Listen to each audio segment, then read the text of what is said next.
onde o Governo mais tem falhado é efetivamente na saúde. E por isso é a saúde que tem ocupado largamente a oposição que nós temos vindo a fazer. Porquê? Porque é justamente papel de um partido da oposição apontar aquilo que está mal, obrigando o Governo a fazer melhor.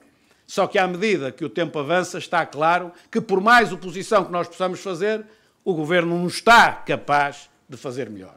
E não está capaz de fazer melhor porque nós temos de ser capazes de mudar algumas coisas estruturais naquilo que é o Serviço Nacional de Saúde, sob pena de nós limitarmos a tirar cada vez mais dinheiro para cima do Serviço Nacional de Saúde, mas as coisas continuarem na mesma. Eu queria dizer, relativamente ao Serviço Nacional de Saúde, um aspecto fundamental. O Serviço Nacional de Saúde constitui uma conquista que Portugal teve no 25 de abril de 1974 e que visa, através de um imperativo constitucional, garantir o acesso aos cuidados de saúde a toda a população. E, portanto, é isto que eu particularmente e o PSD defendem. Um Serviço Nacional de Saúde, nos termos em que está na Constituição, que é garantir o acesso tendencialmente gratuito a toda a população.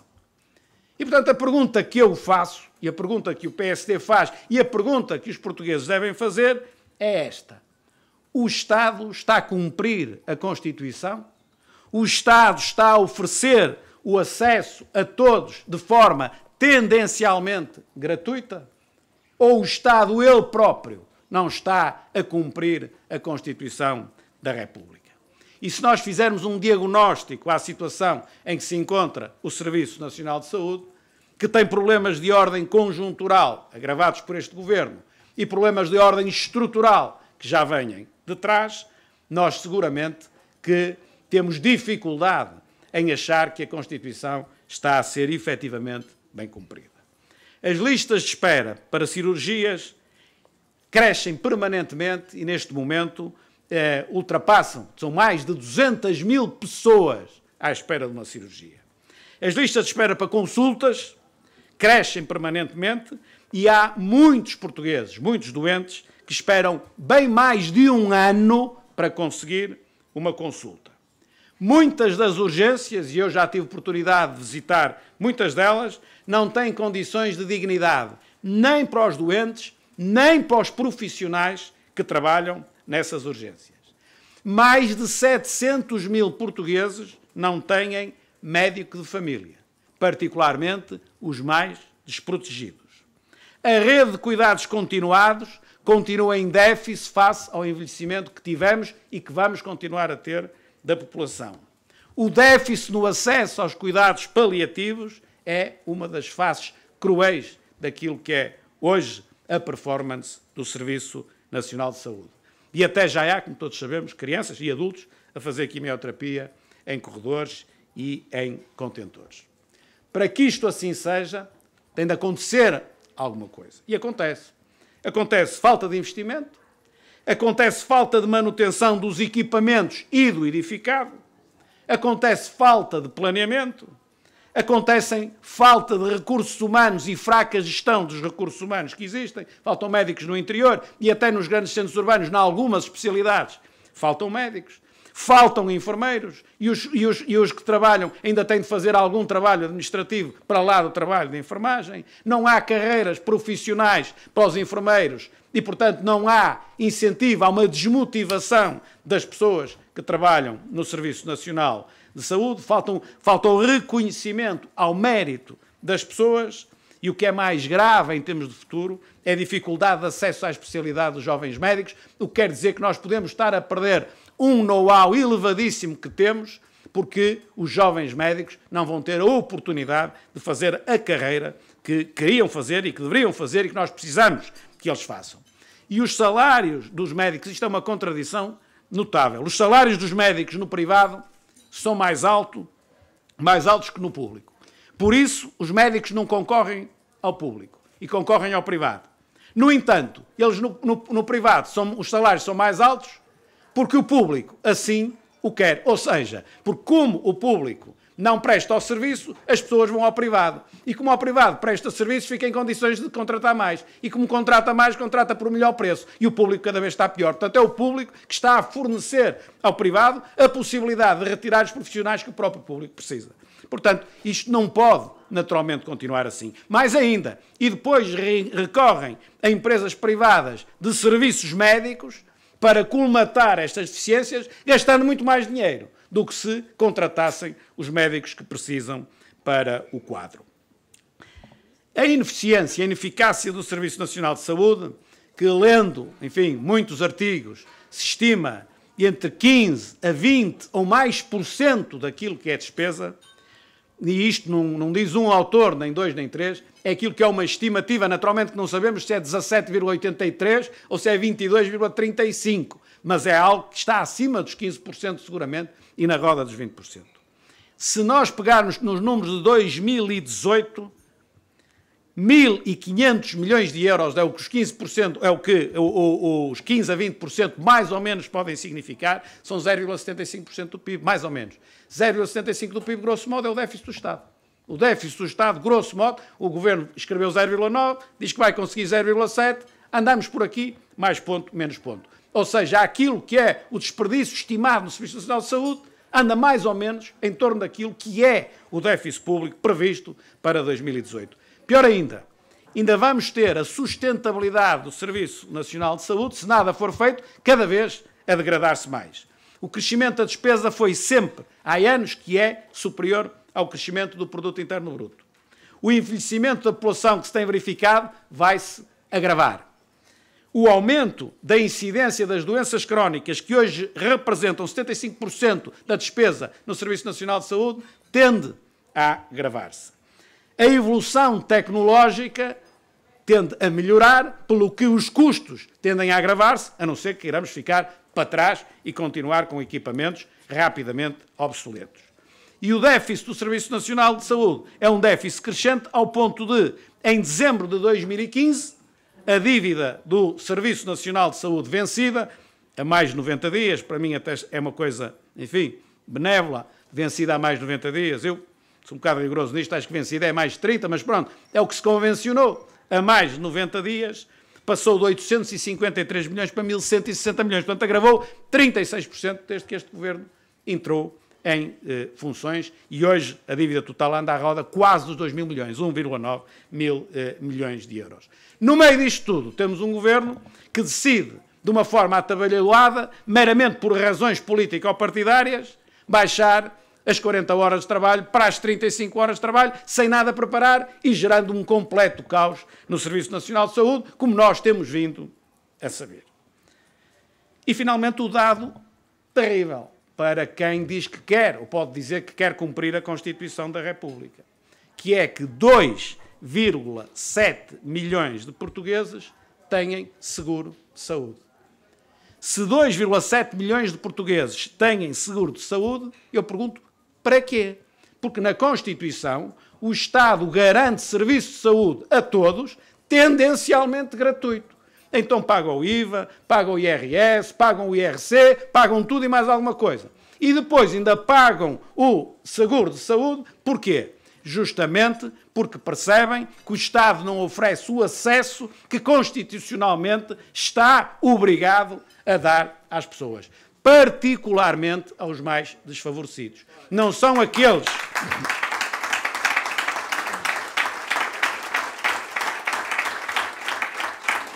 Não são aqueles que têm salários razoavelmente cómodos que têm este problema. Porque estes pagam 200 ou 300 euros por ano para um serviço de saúde, para um seguro de saúde, e a coisa vai andando. O problema é quem ganha 600, 700, 800, 900 euros por mês. Esses é que têm de ir ao Serviço Nacional de Saúde nos termos em que ele tem vindo a funcionar. E esses é que nos sabem responder que a Constituição da República, pura e simplesmente, não está a ser cumprida naquilo que é, como eu disse no início, uma das principais conquistas sociais que o país teve no pós-25 de Abril. Hoje nós podemos caracterizar o Serviço Nacional de Saúde por um sistema injusto, porque efetivamente trata ainda pior aqueles que têm menos possibilidades. Por um sistema desigual, porque chega ao ponto de tratar de forma diferente quem vive numa zona do país ou quem vive noutra zona do país. E um sistema mal gerido, ou seja, onde há largo prejuízo, como há bocado eu referi, e largo desperdício. Há 15 anos a despesa do Serviço Nacional de Saúde era de 7,3 mil milhões de euros. E tinha uma lista de espera de 123 mil pessoas. 7,3 mil milhões, lista de espera 123 mil. Agora, em cima dos 7,3 mil milhões, precisamos mais algum. Gastamos atualmente 10 mil milhões. Então a lista, com muito mais dinheiro, reduziu-se. Já não é 123 mil. Pois não, subiu para 230 mil. Portanto, o problema não é só tirar com dinheiro para cima. O problema é muito mais largo que isso. E, portanto, aquilo que o PSD tem a obrigação de propor é, naturalmente, um paradigma diferente. Uma reforma estrutural do Serviço Nacional de Saúde. E a reforma que nós queremos propor só tem um objetivo. Tem mais nenhum. Só tem um objetivo. É que o Estado cumpra a Constituição da República. Que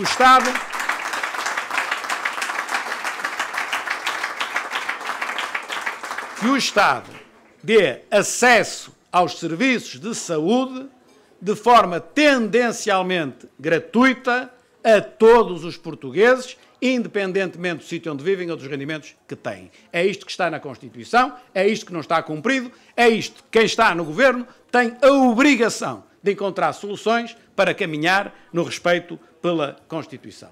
E, portanto, o que é que nós temos de fazer? Fundamentalmente, logo, 3 coisas. Nós temos de defender o Serviço Nacional de Saúde como uma conquista indiscutível da sociedade portuguesa. Ponto. Para não haver mais discussão sobre isto. Em segundo, nós temos de manter a elevada qualidade dos serviços que os técnicos de saúde estão capazes de oferecer aos portugueses e oferecem aos portugueses. Porque uma coisa é as condições em que trabalham e os meios que têm, outra coisa é a capacidade técnica dos nossos médicos, dos nossos enfermeiros, dos nossos auxiliares, dos nossos profissionais de saúde. E isso é indiscutível, que nós temos excelentes médicos, excelentes profissionais de saúde e, por isso, a minha preocupação quando os mais jovens não conseguem aceder à especialidade, porque nós podemos estar, a médio e longo prazo, a perder este know-how por não conseguimos estar a formar devidamente aqueles que amanhã vão ser, naturalmente, os médicos séniores. E temos, naturalmente, também de garantir a manutenção e modernização dos equipamentos e do edificado de acordo com aquilo que for a evolução tecnológica do país nesta área. E, portanto, nesse sentido, há aqui uma coisa que é clara. E esta tem de ser dita com toda a frontalidade. O Serviço Nacional de Saúde tem de gerir os 3 atores que nós temos no sistema sem complexos. E sem complexos, inclusive, de ordem ideológica. Nós temos o setor público, o setor privado e o setor social. O debate não é se é público ou privado. O debate é como é que nós podemos servir melhor as pessoas, como é que nós podemos cumprir a Constituição da República. Esta é que é a pergunta.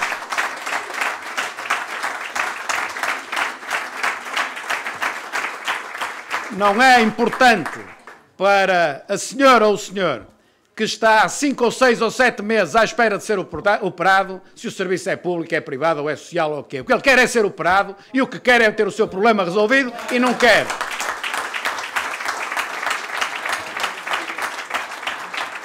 Não quer saber de uma discussão perdida se isto é mais público ou mais privado. É como for mais barato e mais eficiente e melhor qualidade. Isto é que, efetivamente, nós temos de preocupar, porque isso é que é cumprir a Constituição da República. Portanto, desde logo nós temos de mudar de paradigma em termos de gestão do próprio Serviço Nacional de Saúde. Nós temos de combater o desperdício na aquisição de serviços ou na utilização dos próprios recursos. Reforçar o planeamento, o controlo, a coordenação e elevar, naturalmente, os níveis de investimento e de manutenção que têm sido muito maus.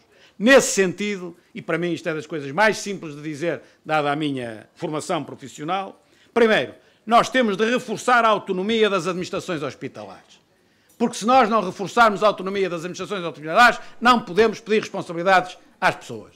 Eu vi no Hospital de São João do Porto um investimento de perto de 1 milhão de euros parado, e já parado há meses, porque a administração não tinha poder para contratar 3 técnicos a 800 euros por mês cada um. Isto é absolutamente irracional. Gastámos 1 milhão de euros ou investimos 1 milhão de euros e as máquinas estão paradas. Estava lá a sala, estive lá dentro, ninguém me contou. Isto eu vi. Portanto, nós temos, tal como temos vindo a defender a descentralização a muitos níveis, esta é uma descentralização. Ou seja, se eu tenho ali um Conselho de Administração, eu tenho de descentralizar, dar os poderes necessários para eles poderem ser responsabilizados por aquilo que fazem. Nós temos de, portanto, fazer isto e responsabilizar depois as administrações.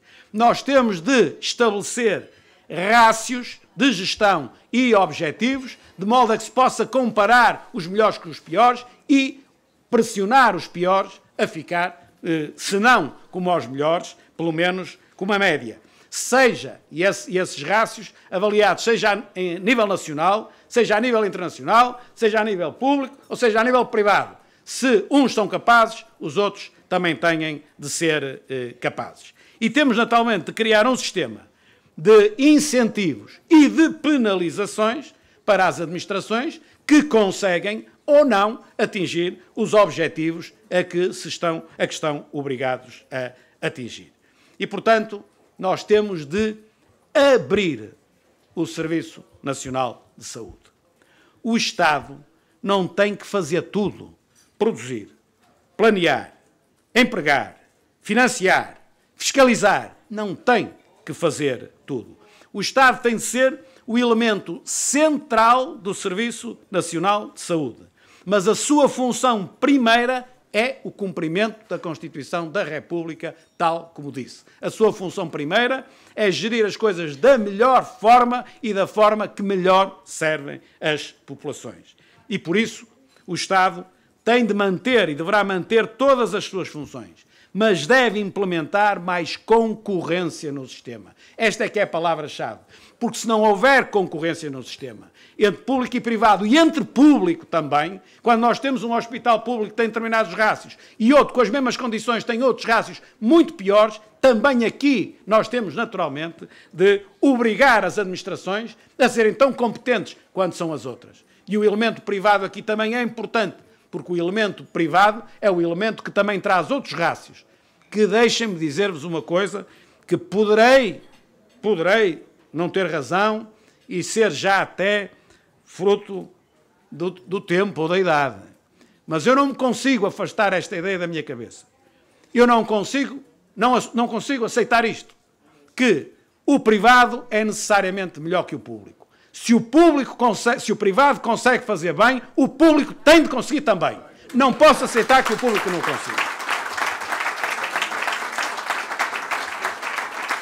Eu repito, posso estar, enfim, a acreditar no que é impossível, mas eu não vejo diferença nenhuma entre a pessoa trabalhar no privado ou no público. Se eu, quando trabalho no privado, consigo, quando trabalho no público, também tenho de conseguir. E, portanto, estes elementos de gestão são fundamentais para nós podermos, como digo, responsabilizar também o setor público pelos seus bons, maus ou médios resultados. E, por isso, nós devemos, naturalmente, abrir um pouco mais a própria contratualização no sentido de sermos mais eficientes. E sermos mais eficientes é conseguirmos, reduzir a despesa pública, ou seja, reduzir o desperdício. 2, conseguir um acesso de todos ao Serviço Nacional de Saúde. E 3, a melhoria da qualidade dos serviços. Porque listas de espera como aquelas que temos não é qualidade de serviço é justamente o contrário. Temos, por isso, de reforçar também a transparência, que é fundamental. É bom que a população toda conheça os rácios de gestão de cada hospital, público, privado, seja o que for, social, seja o que for, conheça os rácios, para que assim se possa, efetivamente, colocar a devida pressão naqueles que fazem pior, para que consigam também fazer melhor. Se nós tivermos os rácios e colocarmos essa pressão, e se nós obrigarmos os piores, os que estão para baixo da média, a ficar na média, aquilo que nós estamos a fazer é duas coisas. Uma é deslocar a média para cada vez melhor, porque de cada vez que eu obrigo um pior a vir para a média, a própria média se desloca. E, por outro lado, aquilo que tecnicamente se diz, a redução do desvio padrão, no sentido de colocar todos o mais próximo possível daquilo que é a média da performance que se consegue, seja em Portugal, seja no estrangeiro. Eu, no entanto, não posso deixar de dizer isto, não posso acabar sem dizer isto que é absolutamente vital e perfeitamente indispensável naquilo que estou a dizer. Nesta evolução que eu entendo que o Serviço Nacional de Saúde tem de ter, há um ponto que é absolutamente decisivo, que é determinante. E esse ponto chama-se fiscalização, regulação e avaliação.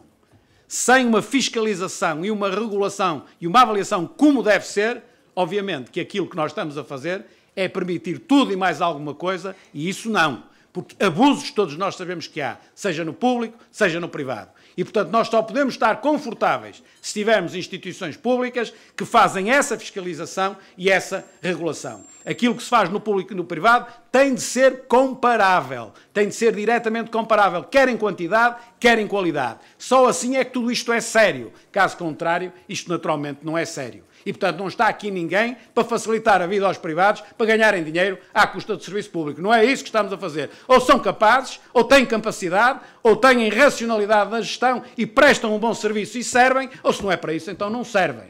Mas é isso, é disso que nós estamos a falar, não é de abusos que todos nós sabemos que existem e que são perfeitamente inaceitáveis. E na avaliação há um ponto fundamental, que é o grau de satisfação dos doentes. No limite, o grau de satisfação dos doentes, esse é um dos elementos base, dos mais importantes, para nós irmos aferindo aquilo que é a qualidade do serviço que estamos a prestar e, portanto, o grau de cumprimento da Constituição da República Portuguesa. E, portanto, para terminar, com esta evolução, isto não é uma revolução, isto é uma evolução, com esta evolução que se pretende para o Serviço Nacional de Saúde, nós pretendemos, que o Estado garanta a todos o direito constitucional consagrado. Que a população, coisa que não tem feito, que a população tenha uma clara melhoria da prestação dos cuidados de saúde. Que o Estado tenha um impacto positivo em termos de redução da despesa pública. Fazer o mesmo com menos ou fazer mais com o mesmo. Mas só uma destas duas é que pode ser. E a comparação de todos os indicadores com uma transparência total vai permitir, como eu disse, empurrar os piores para, pelo menos, a média. E agora é que é mesmo a terminar, e há um outro elemento absolutamente indispensável em tudo isto. É que nós temos de ter um Serviço Nacional de Saúde, que na prática, se analisarmos bem, estamos a falar num Serviço Nacional de Doença e estamos a falar de um Ministério da Saúde que normalmente é um Ministério da Doença. O que é que eu quero dizer com isto? Nós temos, em paralelo, de ter uma política muito diferente para a prevenção da saúde. E hoje há já conhecimentos técnicos mais do que suficientes para nós podermos fazer isso. Desde logo, e há alguns exemplos pequeninos ainda, desde logo, para que fique claro, isto agora, enfim, já quase nem é política, nós somos o que comemos e o que não comemos. E se hoje há dados técnicos que sabem isto, nós devemos ter, inclusive, uma política fiscal adequada a isso. E, portanto, infelizmente não passou uma norma no orçamento em que, se o sal faz mal à saúde, é lógico que seja penalizado fiscalmente. Se o açúcar faz mal à saúde, é lógico que seja penalizado fiscalmente. Se a população tem carências alimentares de determinados minerais ou determinadas vitaminas ou o que seja, é exatamente o contrário. Deve fiscalmente ser aliviado para empurrar, no bom sentido do termo, as pessoas para aquilo que devem consumir em termos da prevenção da sua saúde. Para lá de tudo o que nós conhecemos, em termos de alcoolismo, tabagismo, etc., de sedentarismo, com certeza tudo. Mas até um passo mais à frente. Ter uma política de um verdadeiro Ministério da Saúde, que na prática tem sido ao longo destes anos muito mais um Ministério da Doença. E, portanto, eu assim por aqui me ficava.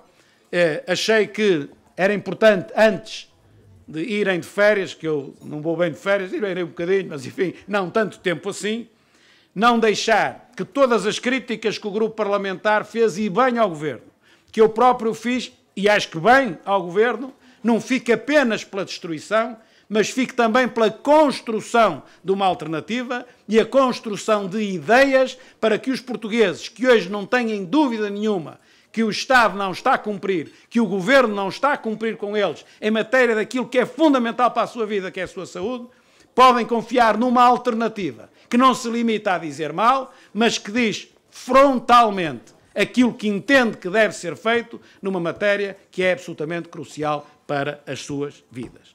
Como está, está mal. Se não mudarmos, vai ficar pior. Por isso temos de mudar para melhor. Muito obrigado.